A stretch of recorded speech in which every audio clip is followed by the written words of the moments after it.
Hey guys, welcome to my channel. My name is ReadingBear and I hope you are ready for some more stories. And today, we'll take a look at some new malicious compliance content. If you enjoyed my content, please don't forget to subscribe to my channel and post some bear emojis in the comment. And now, let's dive right into the stories.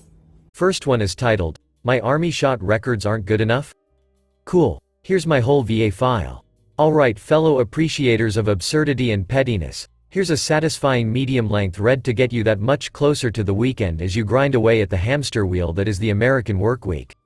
So, I recently transitioned from active duty Army to the National Guard, which as my fellow former service members know comes with a metric buttload of paperwork and medical records. This will be relevant later. So I got out last December, got accepted to grad school in February, and just started class a few weeks ago. As you all know, there is some sort of pandemic virus-y thing going on, and many institutions require a vaccine to attend in-person classes, which the program I am enrolled in falls under. Like a good little boy, I got my vaccine as soon as I could last March, posted the obligatory nobody gives a crap picture of my vaccine card, and then moved on with my life. Fast forward to June, and I am hopping through the endless admin hoops of going back to school, and of course, submitting immunization records is on the to-do list. Since I got my shot through the National Guard, they actually already had the box checked for the COVID vaccine. Cool. Maybe that's because I am attending a public university in the state I am in the Guard for, so maybe they share a medical database? I don't know, doesn't matter. And for those of you who cry HIPAA, newsflash, when you join the military, you give a few things up, get stuff in return blah blah, not what the story is about. Although I don't think that a COVID shot can do anything to me that anthrax, typhoid, and smallpox shots, 3 pinched nerves, and 5 years of running on pure hate and caffeine hasn't done to me already. But hey, I'm still kicking. On to the malicious compliance part. Now to submit the rest of my immunization shot records I have to upload a PDF into the school's medical portal. So, I go through the shot record in my medical out processing packet, snip the page so it's just the immunizations, thinking, no need to include extraneous military stuff that may confuse them, and hit submit. It's literally just one page. A few days later, lo and behold, I get a notice saying my medical records are incomplete, incorrect, and action is required on my behalf. I have to upload more info. Okay, will do. I just want to get this done. So, I submit the whole shot record, historical record, testing portion, about 30 pages. Oh, what do you know, déjà vu. A few days later, I get an email saying, Dear Mr. Student, this is to inform you that additional action is required. Yeesh. So, I log into the medical portal, because of course this can't be done through email. HIPAA, I know. I just like to complain because we're all human, sue me. And see that whoever reviewed the longer PDF I uploaded wasn't satisfied, saying my submission of proof of immunization was incomplete.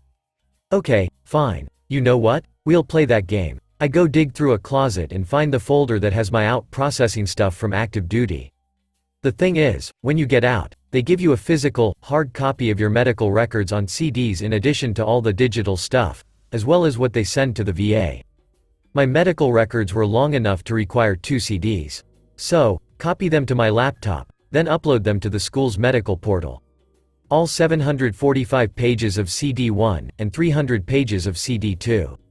Before I hit upload, I respond to the previous message explaining that this is the entirety of my service medical records, and if this isn't sufficient documentation, please let me know.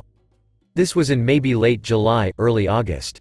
Fast forward to mid-September, and today I received an email confirming the acknowledgement of my proof of vaccination status. Hooray! Solely out of curiosity, I decide to check the documents part. Lo and behold, it's the original one-pager I made. Now to be fair, I have no idea if someone read through that whole thing, or said, duck this guy, and went back the first one, but either way, due to the 6+ week wait, I like to think some poor sap actually tried to dig through that. But hey, if you really want to waste my time, I'll return the favor. Have a great Thursday, people. Next one is titled, That Technique Won't Work. Try it. I'm going to start off by saying that I'm not proud of this one. It resulted in a good person getting hurt, and if I had a chance to do it all over again, I would have made different choices. That being said, it does fit the sub. When I was a teenager, I was really into martial arts, and I was training at a dojo 5 times a week. Master James was a fantastic martial artist, and he had a real talent for teaching. His only problem was that though techniques should be taught and practiced the same way that he learned. There should be no variations. If you followed his dogma, you would learn a lot and become a competent fighter. But I was the kind of person who would always look for ways to do things better.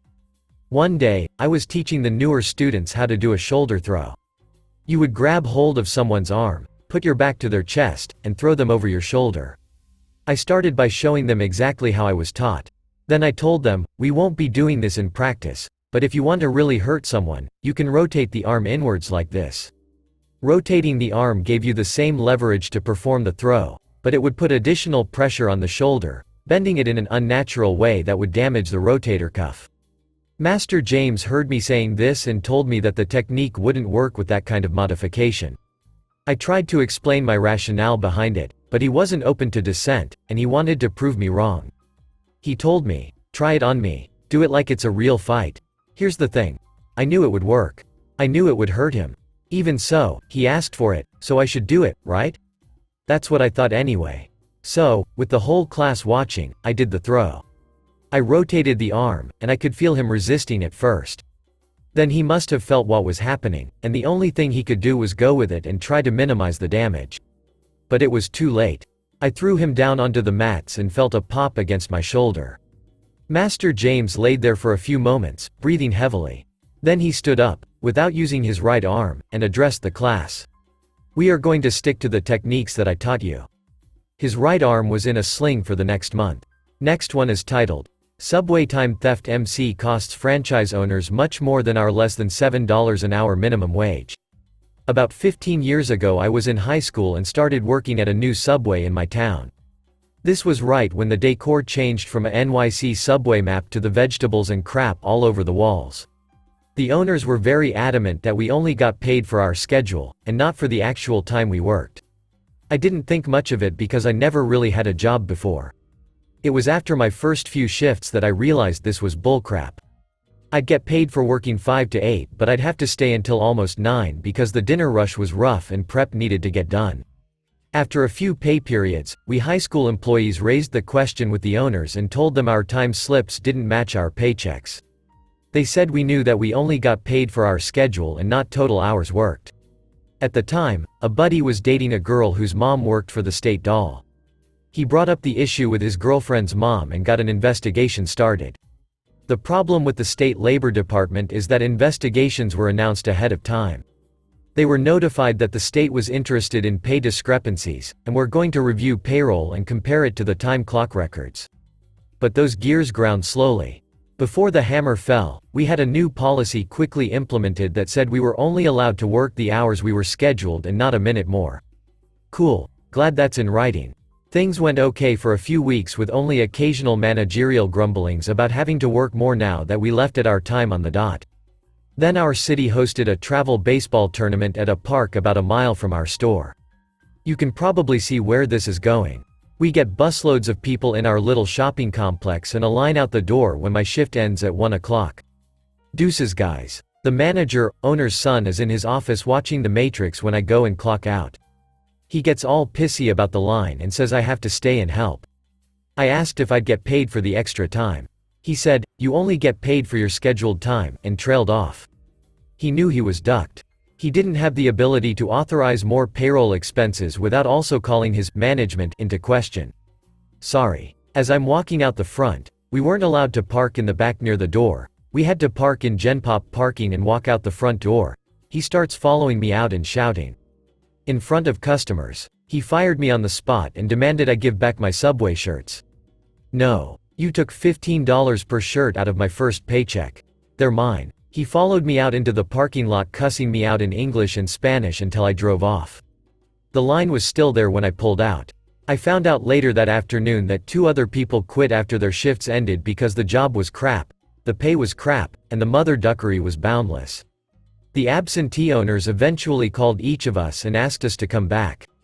One of us did. I didn't. My other friend didn't either. I actually got a job at a different Subway that was a piece of cake compared to the job I got fired from. All of the employees eventually got their back pay after the Labor Department investigation dust settled. They settled with the state to pay everyone 300% of their missing wages and had to pay for annual audits for 5 years to ensure they weren't breaking the law again.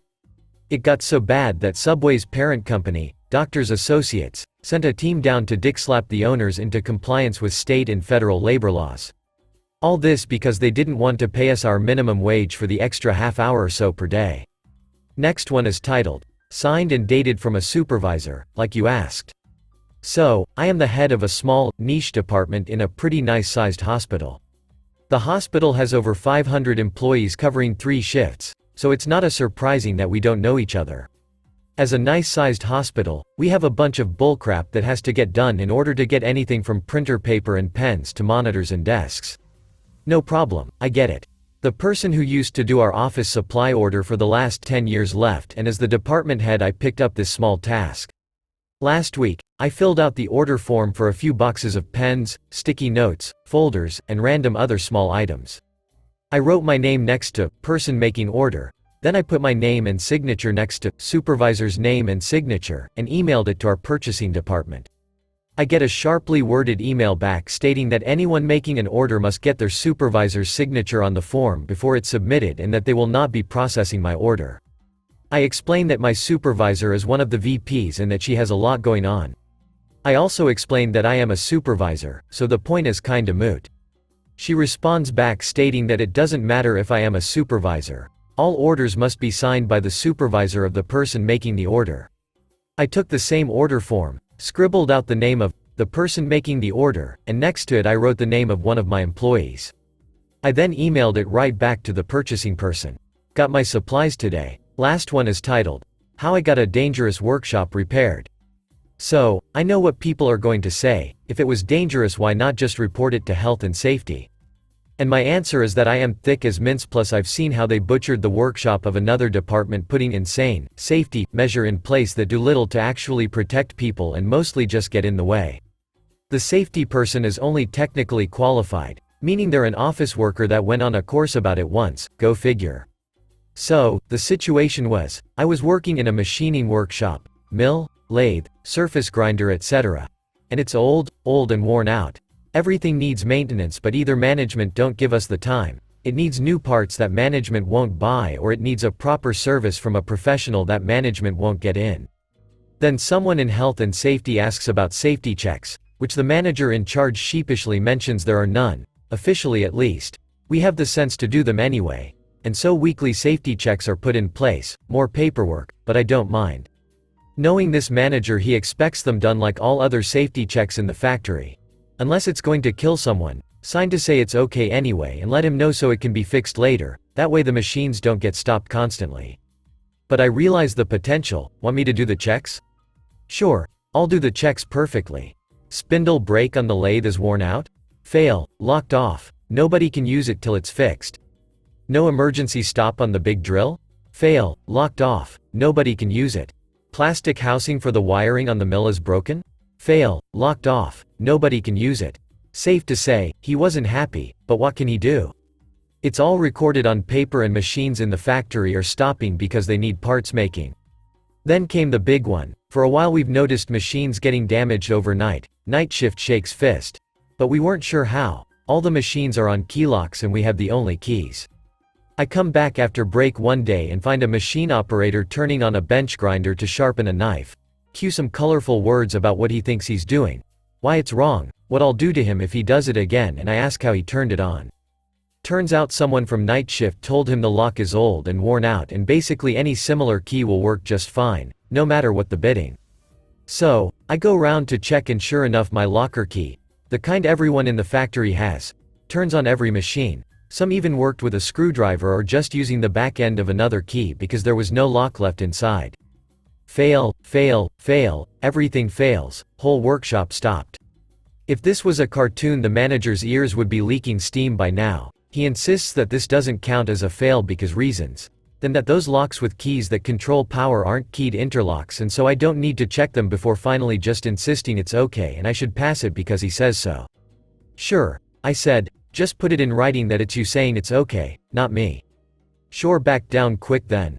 A day or so later new locks turned up and were fitted and the problem of overnight broken equipment went away.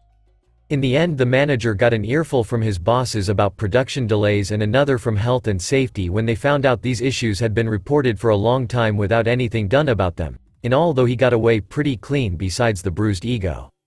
And that's how the workshop went from old, crappy and dangerous to just old and slightly less crappy.